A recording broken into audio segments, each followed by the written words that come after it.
भारतीय सिनेमा के अग्रदूत अभिनेता निर्देशक श्री हिमांशु राय जी। श्री हिमांशु राय जी को भारतीय सिनेमा के अग्रदूतों में से एक के रूप में जाना जाता है। श्री हिमांशु राय जी ने भारत की पहली अभिनेत्री देविका रानी जी के साथ मिलकर मुंबई के उपनगर मलाड में 1934 में बॉम्बे स्टूडियो की स्थापना की थी। ये दोनों बॉम्बे स्टूडियो के संस्थापक थे। श्री हिमांशु राय जी कई फिल्मों से जुड़े रहे, जिनमें goddess 1922, the light of Asia 1925, Siraj 1928, a throw of dice 1929 और कर्मा 1933 आदि शामिल हैं। श्री हिमांशु राय जी का विवाह भारत की पहली अभिनेत्री देविका रानी जी से 1929 में हुआ था। वे सन 1929 से 1940 तक साथ रहे। श्री हिमांशु राय जी का जन्म सन 1992 को कटक बंगाल प्रेसिडेंसी में एक कुलीन बंगाली परिवार में हुआ था। हिमांशु राय जी ने अपनी स्कूली शिक्षा के कई साल शांति निकेतन में बिताए। कोलकाता से कानून की डिग्री प्राप्त करने के बाद वे बैरिस्टर बनने के लिए लंदन चले गए। वहां उनकी मुलाकात नाटककार और पटकथा लेखक निरंजन पाल जी से हुई। श्री निरंजन पाल जी से जुड़ाव के कारण एक film the light of Asia का निर्माण हुआ, जिसका उन्होंने फ्रांज ओस्टियन के साथ सह निर्देशन किया। Film the light of Asia में श्री हिमांशु राय जी भी मुख्य अभिनेताओं में से एक थे। अपनी तीसरी फिल्म परपंच पास बनाते समय उनकी मुलाकात नोबेल पुरस्कार विजेता श्री रविंद्रनाथ टैगोर जी की परपोती देविका रानी जी से हुई और उनसे उन्हें प्रेम हो गया। फिल्म परपंच पास पूरी होने से पहले ही दोनों ने शादी कर ली। यदि श्री राजनारायण जी दुबे नहीं होते तो न श्री हिमांशु राय जी होते, न देविका रानी जी होती और न ही बॉम्बे टॉकीज होता। सन 1932 तक लंदन रिटर्न फ्लॉप अभिनेता श्री हिमांशु राय जी यूरोप में फिल्म निर्माण से परिचित होने के बाद भारत वापस आ गए। उन्हें एफी दिनसाजी सर, फिरोज सेठना जी जैसे लोगों का पूरा समर्थन प्राप्त था, लेकिन जब वित्त पोषण के महत्वपूर्ण पहलू की बात आई तो वे उनकी मदद नहीं कर सके। बॉम्बे टॉकीज स्टूडियो की कहानी जादू और रंगों से भरपूर है।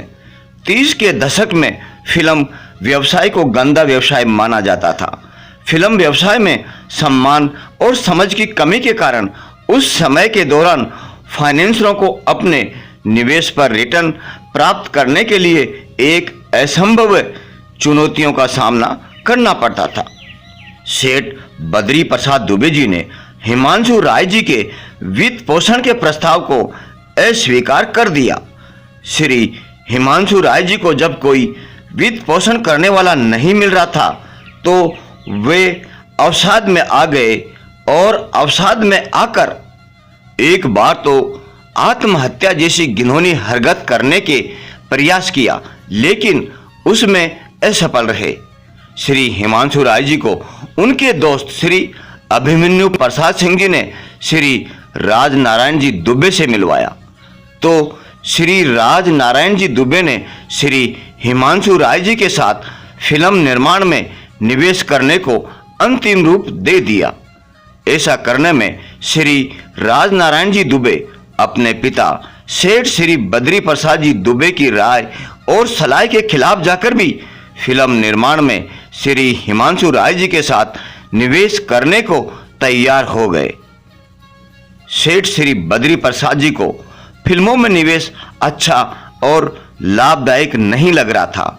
अपने पिता की राय के खिलाफ जाकर इस तरह निवेश करके श्री राजनारायण दुबे जी ने भारतीय फिल्म उद्योग को जन्म दिया।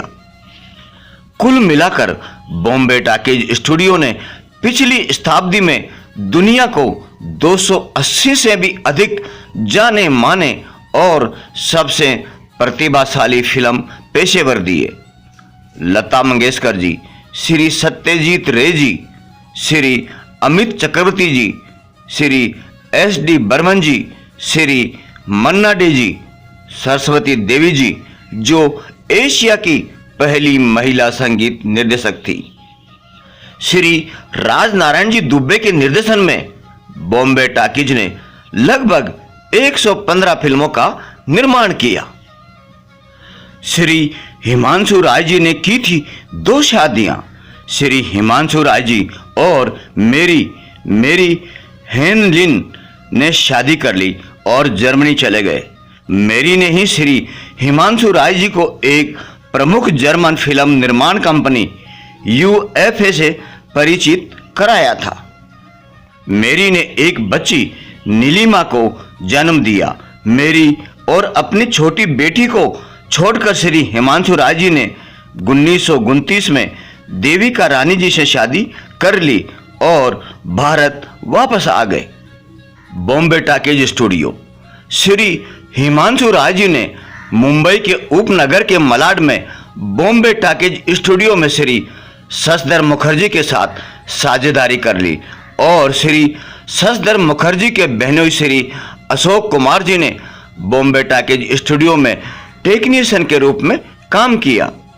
फिल्म जीवन नैया में अपनी पत्नी देविका रानी जी और प्रमुख व्यक्ति नजमुल हसन जी के बीच कुछ संदिग्ध रोमांटिक संबंधों के कारण श्री हिमांशु राय जी ने प्रमुख व्यक्ति नजमुल हसन जी को बर्खास्त कर दिया और साहसी और अनिच्छुक श्री अशोक कुमार जी को प्रमुख व्यक्ति के रूप में चुना। श्री अशोक कुमार जी ने इस तरह एंट्री लेकर फिल्मों में एक सफल कैरियर बनाया। श्री हिमांशु राय जी की मृत्यु के बाद बॉम्बे टॉकीज स्टूडियो पर नियंत्रण के लिए काफी संघर्ष हुआ। श्री हिमांशु राय जी की विधवा देविका रानी जी का श्री शशधर मुखर्जी से काफी विवाद चल रहा था। अंततः दोनों पक्षों द्वारा फिल्मों का दोहरा नियंत्रण और वैकल्पिक उत्पादन किया जाने लगा। इस समय के दौरान श्री शशधर मुखर्जी ने सन 1943 में स्टूडियो की सबसे बड़ी हिट फिल्म किस्मत का निर्माण किया। फिर श्री शशधर मुखर्जी बॉम्बे टॉकीज स्टूडियो की साझेदारी से अलग होकर अपना फिल्मिस्तान स्टूडियो बनाने के लिए अलग हो गए। इस तरह देविका रानी जी बॉम्बे टॉकीज स्टूडियो की प्रभारी हो गई, लेकिन बॉम्बे टॉकीज स्टूडियो को अकेली होकर चलाने में उतनी सफलता नहीं मिली। सन 1945 में देविका रानी जी ने एक रूसी चित्रकार स्वेतोस्लाव रोरिक से शादी कर ली और बॉम्बे और फिल्मों से दूर बंगलोर में जाकर बस गई। श्री अशोक कुमार जी और शशधर मुखर्जी ने बॉम्बे टॉकीज स्टूडियो को पुनर्जीवित करने का फिर से भरपूर प्रयास किया और महज एक बड़ी हिट का निर्माण किया। आखिरकार बॉम्बे टॉकीज स्टूडियो पूरी तरह बंद हो गया और अब यह मलाड में एक जर्जर संपत्ति बनकर समय की मार के कारण अपनी स्थिति पर आंसू बहा रहा है। फिल्मोग्राफी। श्री हिमांशु राय जी की बतौर निर्माता फिल्में। फिल्म सिराज 1928, ग्रेबमल इनर ग्रोसेन लिबे Germany. Film Prapancha Pash 1929, a throw of dice अंग्रेजी शीर्षक। स्किक्सलस बुरफेल जर्मनी शीर्षक।